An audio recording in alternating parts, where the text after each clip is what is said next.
livro que você fala sobre os congressos o espírito sobre... Não, o espiritismo sobre investigação. O espiritismo sobre investigação. E aí, outra coisa que eu achei muito interessante, né? O pós-Kardec. O que aconteceu após o Kardec que gerou tanta polêmica? Parece que a sua morte prematura deu um abalo no movimento espírita, né? Até mesmo os congressos, depois você mostra a mistura com o espiritualismo, né? Junto com o espiritismo, até mesmo dentro do mesmo congresso, né? Qual é a sua visão que aconteceu logo após a morte de Kardec na evolução do espiritismo? Logo após a morte de Kardec, nós tratamos na terceira parte do primeiro livro, Espírito sobre Investigação. Então, nós falamos do processo dos espíritas, por exemplo, com Lemarie, né, de forma ingênua, dando espaço na revista Espírita para aquelas fotografias fraudulentas, preso. Mas nós mostramos também, através da identificação, da identidade de todos os personagens envolvidos no processo dos espíritas, que foi um processo muito tendencioso. Então, nós analisamos os magistrados, os juízes de instrução, os procuradores, e nas três instâncias, né? Porque ele foi julgado em três instâncias. E todos esses personagens tinham vínculos com a igreja estabelecida, vínculos fortes com a igreja estabelecida, que era a Igreja Católica.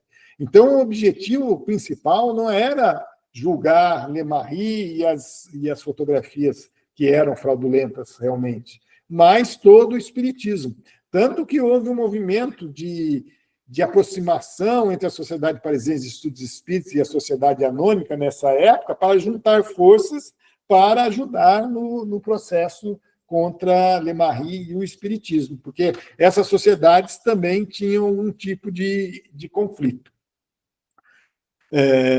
Mas depois nós tivemos espaço. Eu acho que, às vezes, né, o movimento espírita exagera, falando que Lemarie foi o coveiro do espiritismo, mesmo porque uma pessoa só não ia fundar a doutrina espírita, né? Então, houve uma série de fatores. O processo dos espíritos, eu não acredito que tenha sido tão importante, embora alguns companheiros, como o próprio Charles Kemp, acredita que, depois disso, houve um declínio muito grande do interesse pelo espiritismo.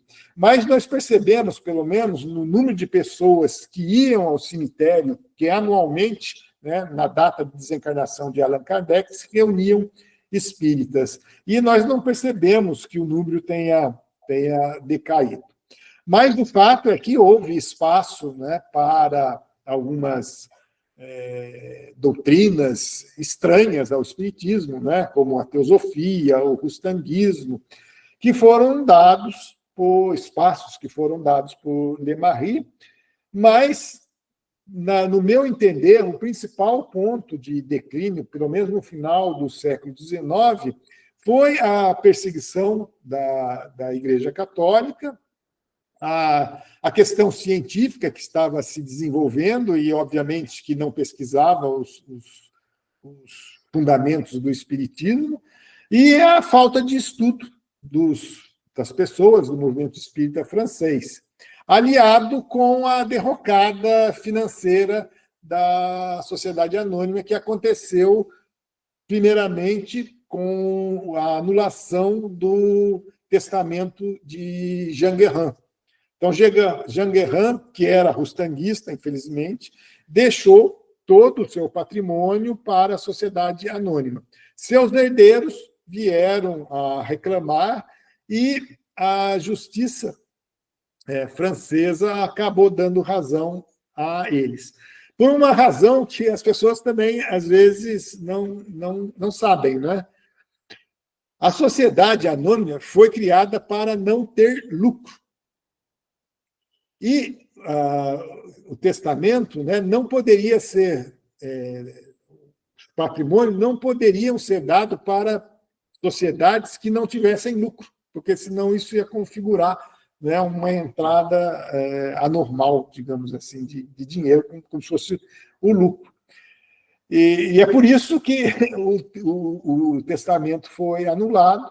Isso causou um impacto muito forte, talvez por má administração de Le Marie, ou de todos que compunham a sociedade anônima, porque muitos imóveis que foram adquiridos que foram legados, né, por Geganhan, serviram também para se obter empréstimos, hipotecas, né?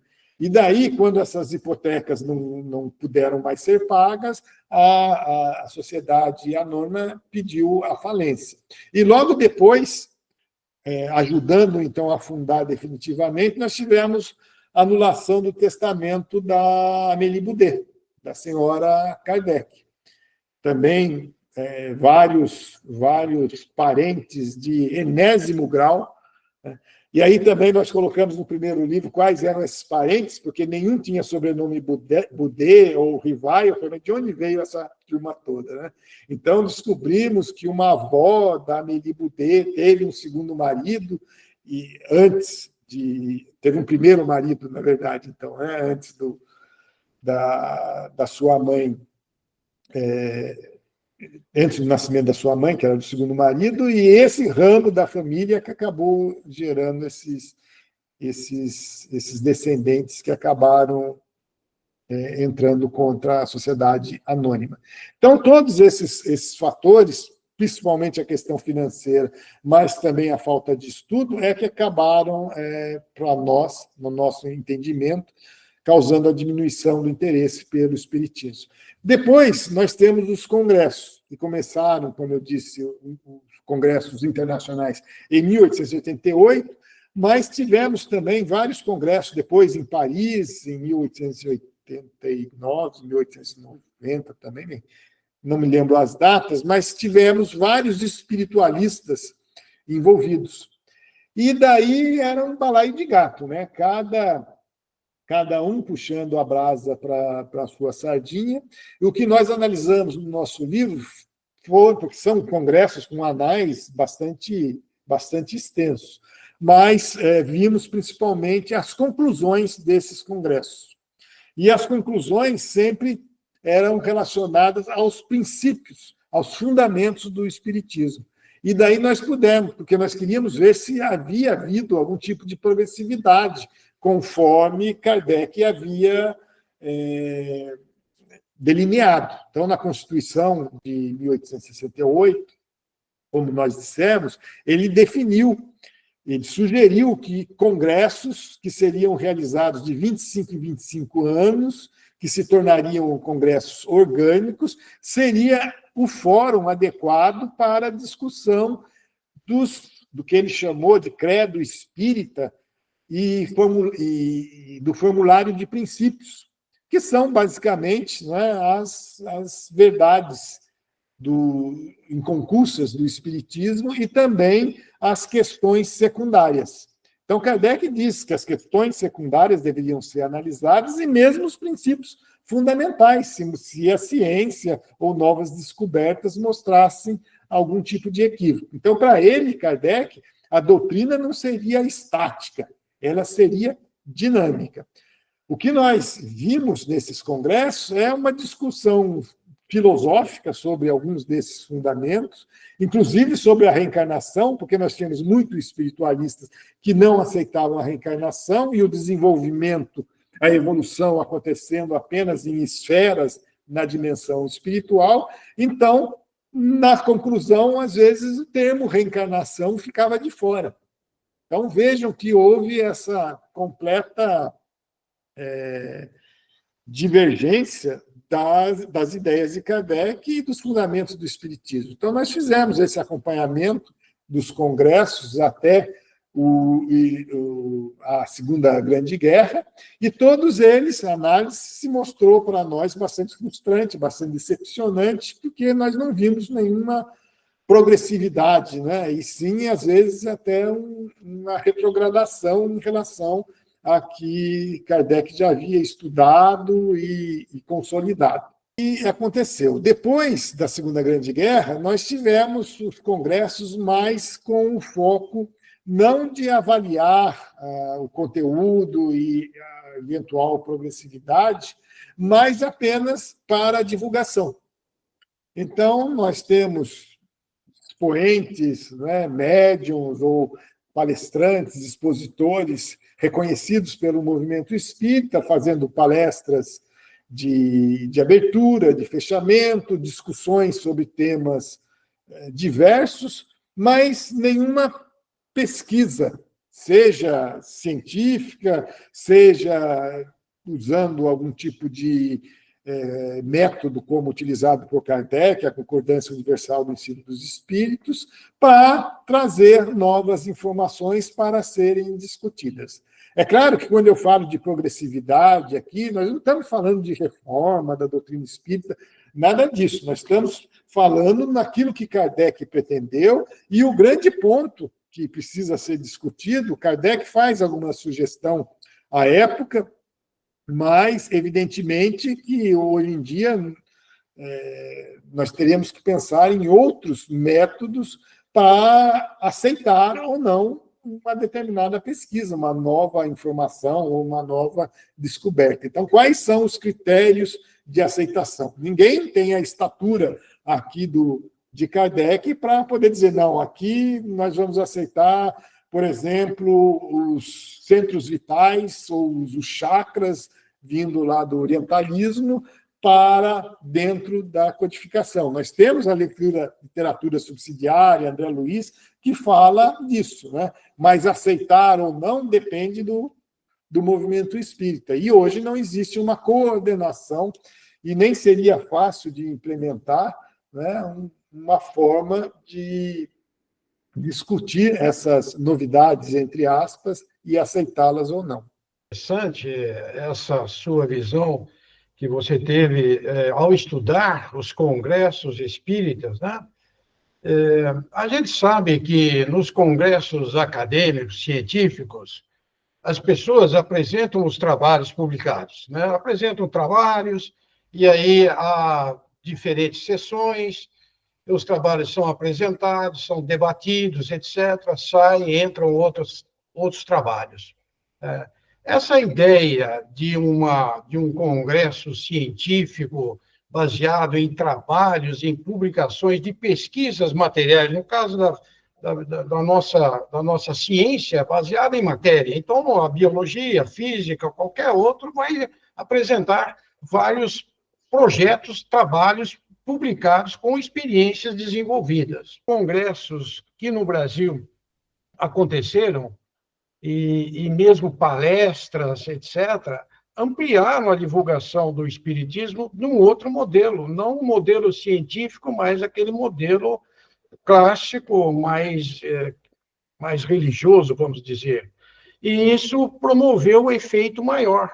O que você acha que pode estar acontecendo no movimento espírita e que pudesse unir os dois sentidos e avançarmos mais no espiritismo? Bem, são dois assuntos diferentes, né? São dois aspectos diferentes. Nós temos a questão da progressividade, que é o que eu estudei no livro, e que deveria, segundo Kardec, utilizar esse modelo científico, talvez adaptado, né? Uma vez que a concordância universal do ensino dos espíritos não é obviamente aceito pela academia como um método, mas nós poderíamos aceitar. Embora Kardec também tenha dito, né, que em relação aos princípios fundamentais, pelo menos, eles deveriam vir espontaneamente, mas na parte material, obviamente, como nós falamos no início, dá para se utilizar os métodos científicos aplicados a determinados aspectos da doutrina espírita, né, como, por exemplo, a precisão mediúnica, a eficácia do passe e etc. O efeito da pineal, se tem alguma coisa ou não? Por exemplo, né, esse é um outro ponto que eu questiono fortemente, porque quem defende muito o estudo da pineal, além de André Luiz, obviamente, né, não apresentou nenhum estudo científico. E os estudos que nós temos lá por neuroimagem, né, não chegaram nem de perto na região da glândula pineal, embora seja também uma região, pelo que eu entendo, não sou médico, obviamente sou engenheiro, mas de ser difícil de captação, a iluminação dessa região. Mas, de qualquer forma, não foi obtido nenhum indício, né, que sugira alguma ligação entre a pineal ou epífise, como é também conhecida, com a mediunidade. Mas, enfim, são vários pontos, né, vários aspectos que podem ser estudados. Então, esse é um lado. Agora, o outro lado, sim, é o da divulgação. Então, tem esse benefício. Inclusive, o estatuto, o regimento, sei lá, do Conselho Espírita Internacional, até para se contrapor à CEPA, a Associação Espírita Internacional, a antiga Confederação Espírita Pan-Americana, era que esses congressos não poderiam trazer novidades, né? Não poderiam. Então, o objetivo dos congressos feitos ou patrocinados pelo Conselho Espírita Internacional é realmente a divulgação. Não é aquele congresso previsto por Kardec inicialmente. Claro, tem o seu mérito, que é a divulgação.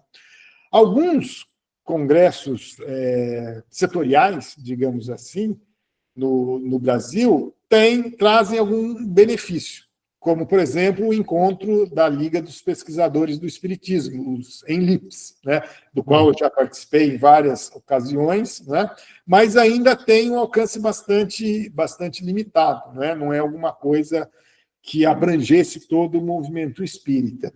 E existem também alguns outras iniciativas e que eu também questiono a forma como as premissas que se utilizam, né? Por exemplo, a Associação Médica Espírita, através do MEDNESP, né, promove vários congressos, mas tem como premissa muitas das revelações feitas por um único espírito, André Luiz, né? Então, as obras de André Luiz são uma referência, diferentemente do que nós temos através de Kardec. Então, aí nós temos um problema de condições de contorno, então, para estabelecermos como as pesquisas podem avançar, né? A partir de que ponto, né? Quais são as premissas para que elas possam ir em frente. Então, tem um longo caminho ainda à frente.